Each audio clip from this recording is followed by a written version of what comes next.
That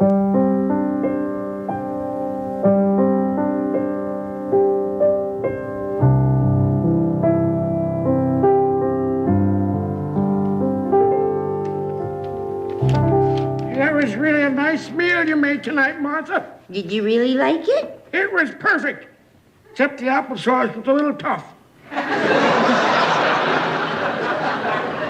Well, we are on Social Security, you know, and you do the best you can on a fixed income. Well, you do fine, honey. Well, thank you. Yes. You know, I always wondered exactly what do they mean by a fixed income? Well, in my case, it means having enough money to get my arthritis fixed, my liver fixed, and my prostate fixed. You know, I kind of like to get my bosom fixed. I'd sort of like to get them lifted. You just had them lifted 3 years ago. Yeah, but they only got them up to my waist.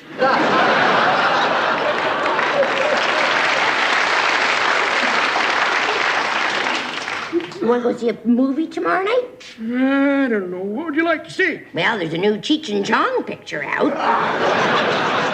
I can't stand those guys. They make $80 million for urinating in the street. I do that in my pants and I don't get a cent. By the way, when I was making the bed this morning, I found a quarter under your pillow. What was that for? I left it for the gum fairy. Sweetie, I'd like to ask you something. Oh, no, not again. You're going to ask me the same question you've been asking me for 6 months? Yes? Well, I'm not going to do it. I don't care how many times you ask, I'm just not going to do it.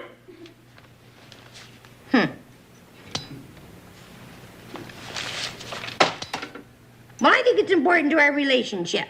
Well, I don't think it's important, and there's no way I'm going to do it. But I want you to. Alice, I'm 85 years old. Well, what's that got to do with it? Everything. I'm telling you, I'm not going to have a vasectomy.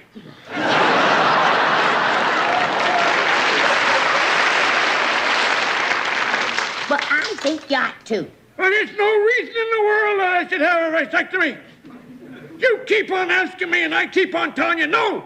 I'm telling you for the last time, I don't want to have a vasectomy. There's no need for me to have a vasectomy, and I'm not going to have a vasectomy. Oh, keep your voice down. Why should I? You'll wake the baby.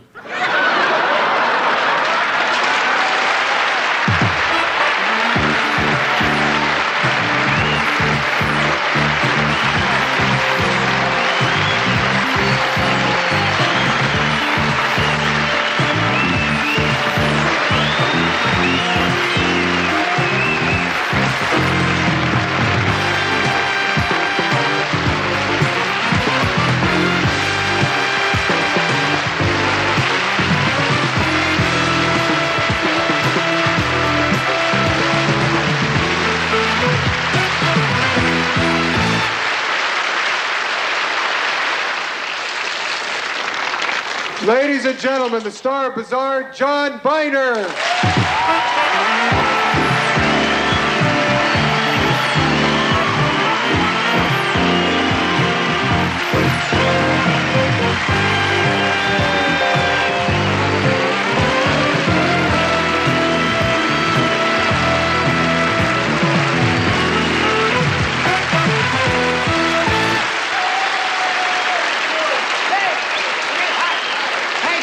Welcome to a very special Bizarre show tonight. We're going to kick it off by doing something special. We're going to choose someone from our audience and have a little fun with them, surprise them a little bit. And so that's what I'm going to do right now. Go up and get someone from the audience. There we go. And everybody's having a wonderful time. Come on. Come on.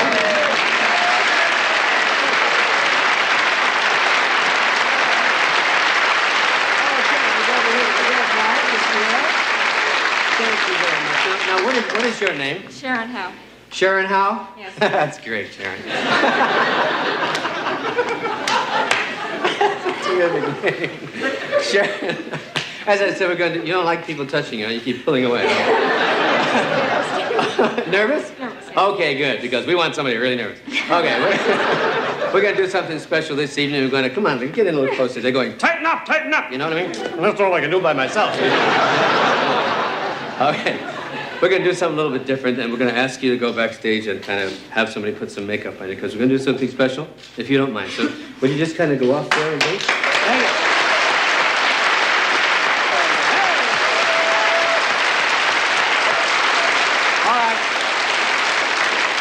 All right, they've taken her out of the studio, and she can't hear us, but all I want to tell you here in the studio audience is that we're going to do This Is Your Life segment with this lady. And unfortunately, she's not going to know any of the people we have backstage who are going to surprise her. And we're going to have a little fun and see how she reacts to this. So she might go, who knows? We'll take it a chance, okay? So we'll be right back for This Is Your Life.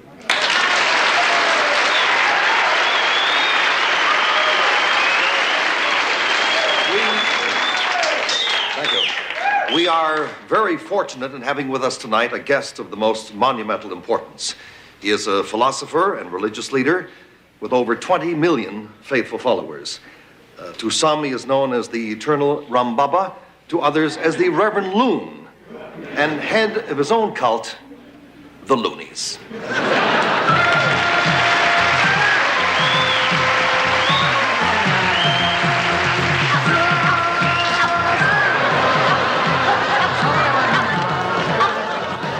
Times I tell you, take the thorns off the roses, you loonies.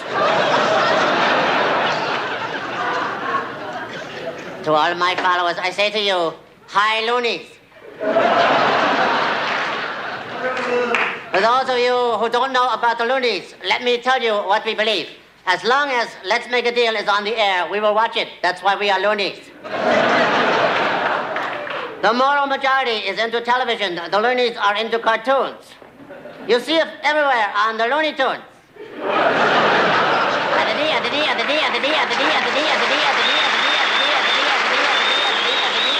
That's not all, folks.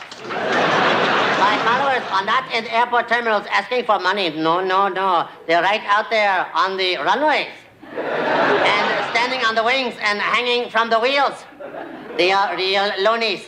Does anyone have a question for me? Yes. Reverend Loon? That will be $1. I haven't finished asking my question yet. I haven't finished charging. Don't forget the motto of the loonies is the buck stops here. As a loony, I understand that you believe in the philosophical teachings of mankind, and add to that the spiritual renaissance of humanity, and add to that the freedom of spirit. Tell me, Baba, what does this all add up to? $36. Next. I understand that you live in seclusion in the winter months and you emerge from your cave in the spring. What does that mean? If I see my shadow, there will be 6 more months of easy bucks. Tell me, Reverend Loon, what is your ultimate goal in life? My ultimate goal is to watch an entire day's TV without seeing Family Feud.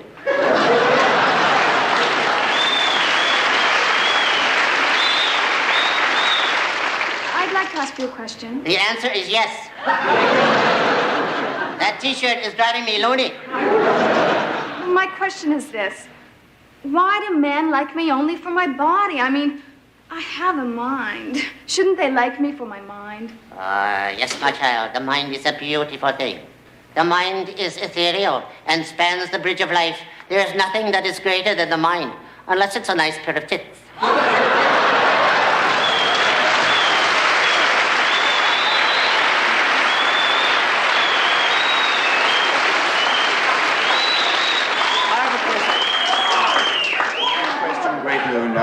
I just moved to New York. How do I become a loony? Stay there 2 more weeks. I guarantee you will be a loony.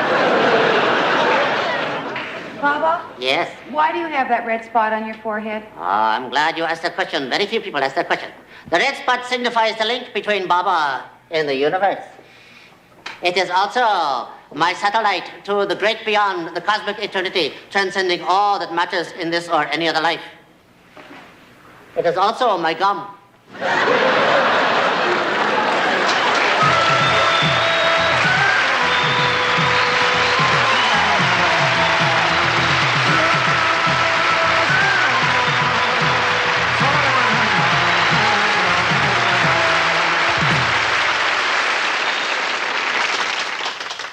Ladies Ladies and gentlemen, this is a very dramatic moment for our bizarre camera and crew, as we are about to interview famed race car driver Parnelli Simpkin, who is the most successful race car driver in the history of the sport.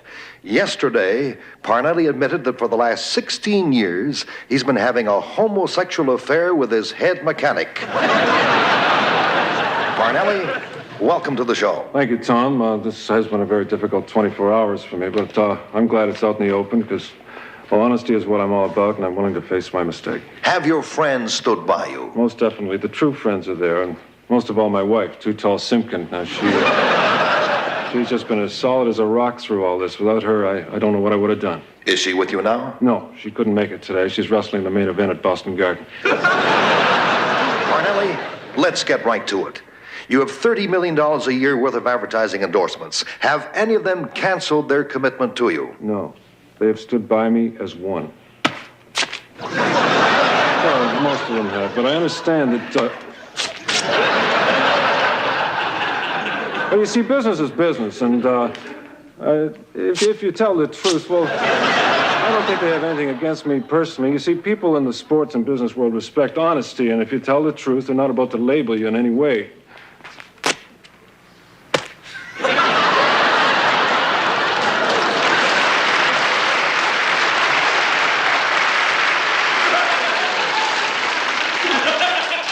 At least the Acme Racing Outfit Company was classy enough to let me keep the jumpsuit.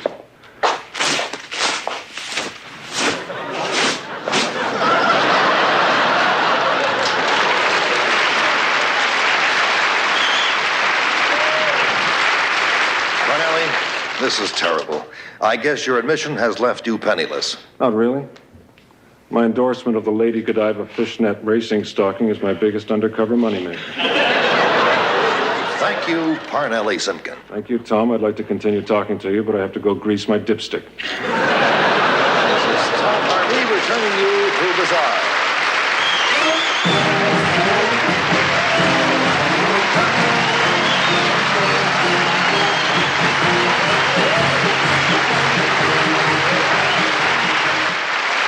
Thank you, ladies and gentlemen. I want to show you a stunt that was performed a week ago by Daredevil stuntman Super Dave Osborne in Silverado Springs, Colorado.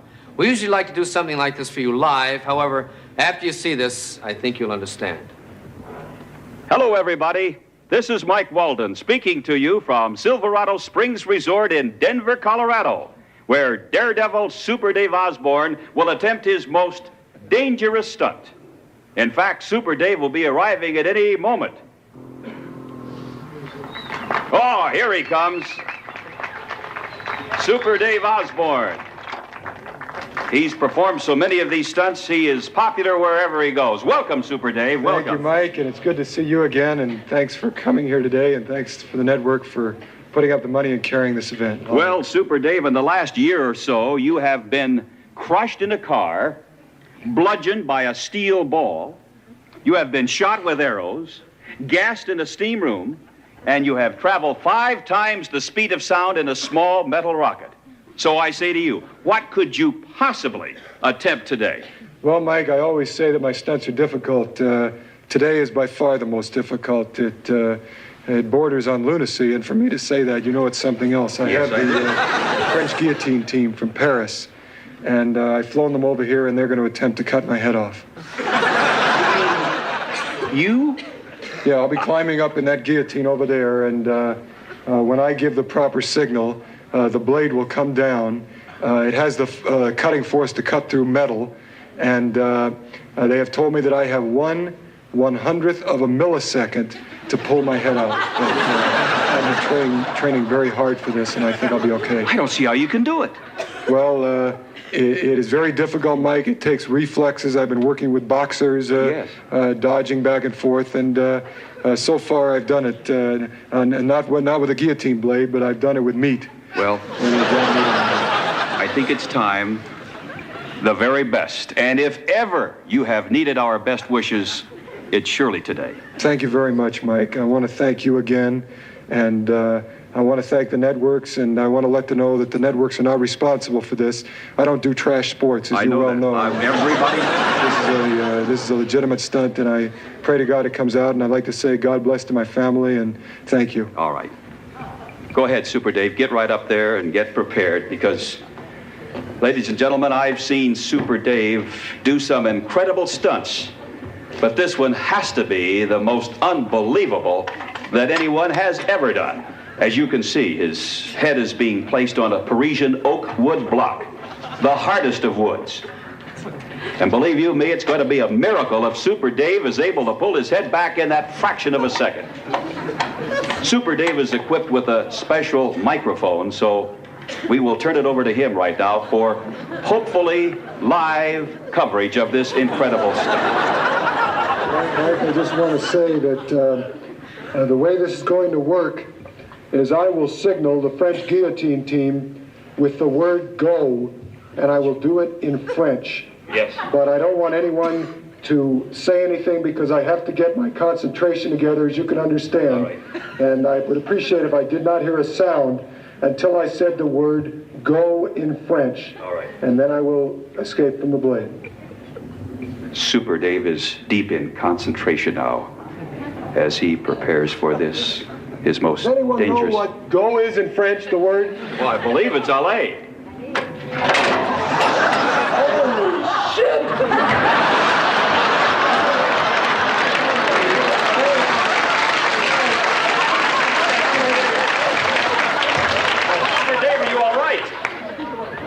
Yes, Mike, I think I'm okay. It's more difficult than I thought it was going to be, but the training with the meat helped me a lot. And can I ask you one question, Mike? What is it?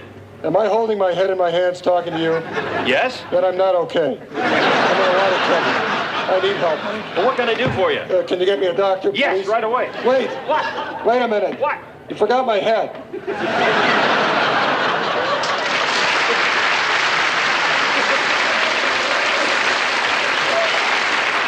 What you've just seen took place 1 week ago. We thought that when it happened that we had seen the end of Super Dave Osborne.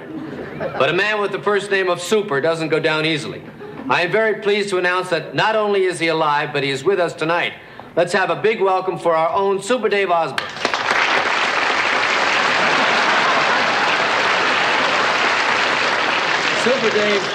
Super Dave, congratulations. Thanks, John. This has to be the most dangerous stunt you've ever attempted. Am I right?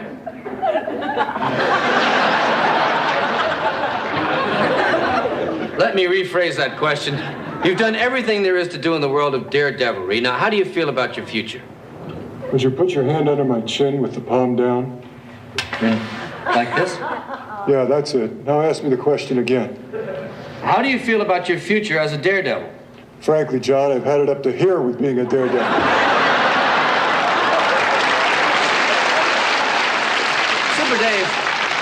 Super Dave, the doctor said that you will recover. Now, what are the biggest adjustments you've faced since your accident? I guess sleeping. I haven't been able to find a comfortable position. Where do you sleep? In a hubcap, a fishbowl, catcher's mitt. Actually, I can sleep anywhere except the doctors advised me not to sleep on a hill. One last question, Super Dave. This is a very personal question. What do you do for sex? Well, mainly I sneeze. That's the closest I can come to real sex. Achoo! That was good for me. Was it good for you? This is John Biner with recuperating Super Dave Osborne. Now, let's get on with Bizarre. Hey, I think I sneezed all over you. Are you taking the pill? John, don't leave me. Just touch my nose once. I'll still respect you. I don't believe you, but there it is.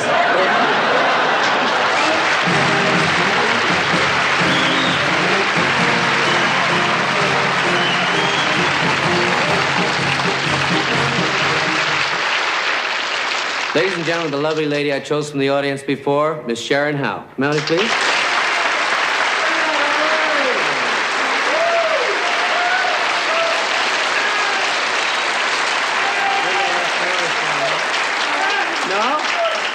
Well, you shouldn't be nervous because, Sharon Howe, this is your life.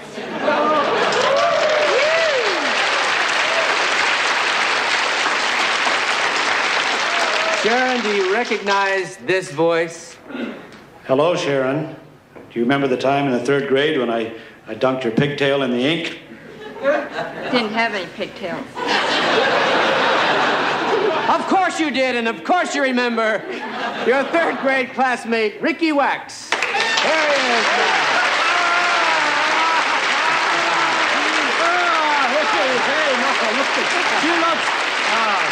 She looks just like she did then. Hey, boy, did I ever have a crush on her. I bet it's been a long time since you've seen Ricky, huh, Sharon? Oh, yeah, right. Yeah. Long time. Yes, well, thank you very much for coming by, Ricky. And step back here for a moment. Ricky may be a little hazy in your memory, but I'm sure you'll recognize this voice. Sharon, honey, remember all the fun we used to have growing up and sharing the good times? Of course you do, and you recognize that voice. It's Timmy Simpkins.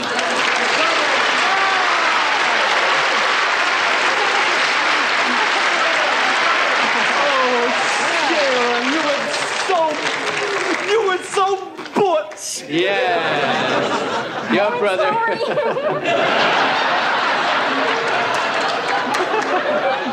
Timmy Howe Simpkin, your brother. Well, okay now.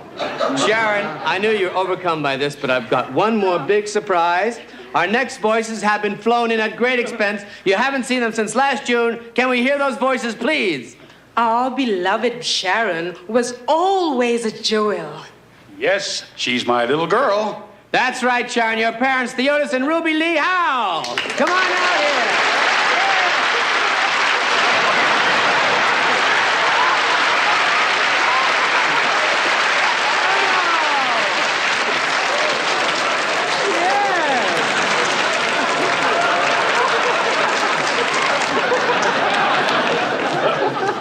What did you say? You mean?